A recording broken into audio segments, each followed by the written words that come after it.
Good afternoon to all of you. I'm Diane Sawyer here at ABC News headquarters in New York, and we do have the breaking news of a shooting at an elementary school in Newtown, Connecticut. And you heard that right. It is unthinkable. An elementary school. We know there was at least one gunman now confirmed dead. The school is still on lockdown. SWAT teams have been on the scene.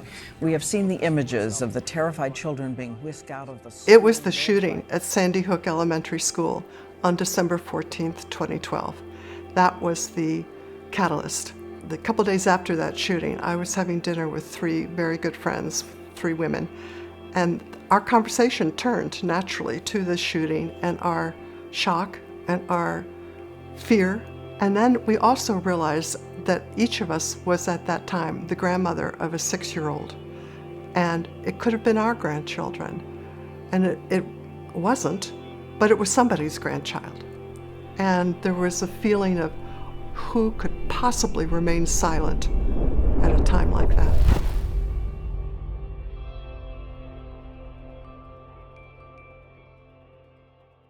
We started talking about what should we do? And I don't know where it came from, I really don't, but out popped Grandmothers Against Gun Violence. And we said, yeah. So we did what grassroots groups do. We sent out an email to friends, come for coffee, let's talk. I think about 11 people showed up. We decided to meet again. Next time about 40 people showed up, and something took off. Some of us were experienced in politics and legislative activity, and many were brand new. And very quickly it became apparent to me that while we were focused on the problem of gun violence in this country, there was a deeper level.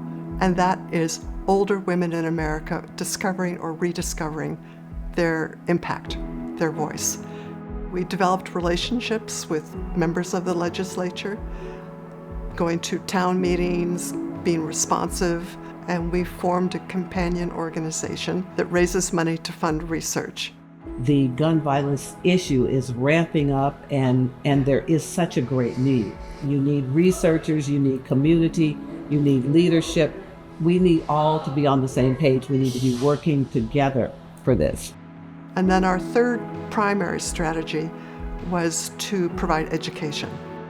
One of the first studies we funded was with Dr. Ali Rohani Rakhbar and his team to look at patterns of gun ownership and safe storage, or failure to store guns safely. What this study showed was striking in that about 1 in 3 households in Washington state have a firearm. But what was striking about it was that only about a third of those had those guns completely secured. The research also showed that there is a striking number of children who live in gun-owning homes in which guns are loaded or unlocked.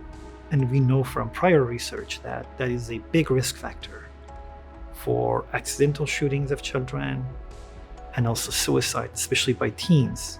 That resulted in 3 scientific publications in American Journal of Public Health, in JAMA Pediatrics, and Annals of Internal Medicine, and several scientific presentations and reports. So with that knowledge and that evidence and that data, we were able to go to the Seattle City Council. I testified one day on this. This is a really simple first step. And the Seattle City Council passed an ordinance requiring safe storage of guns in the city. We know it's not enough for the city of Seattle to act. Everybody should act. People and guns move across city lines easily. We need to make sure that these kind of common sense laws are on the books everywhere in Washington state. And now there's a bill in the US Congress that has to do with safe storage. So, you begin with this little step, and you take a march, and you make a speech, and you testify, and you publish letters to the editor, and you call people up, and slowly it expands, and slowly people awaken to it. And they're like, yeah, of course we should store these guns safely. What do you mean we don't? I'm just so proud of Grandmothers Against Gun Violence for really spearheading many initiatives, for showing up in numbers, for always being a connector. They connect the community, they connect the politicians, they connect, everyone together for the purpose of ending gun violence.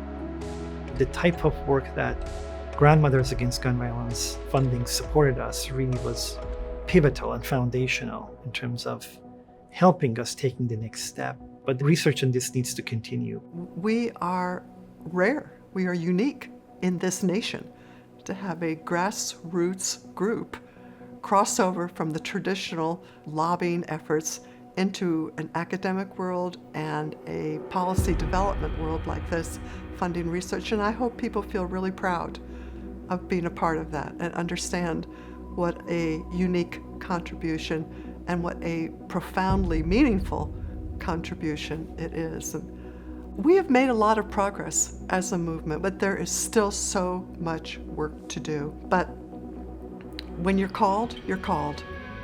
It's never too late to care about your state, your community, your country. We grandmothers like to say that we show up, stand up, and speak up. It's not the country we want. It's not the community we want. It's not what I want for my grandchildren. That's for darn tootin' sure.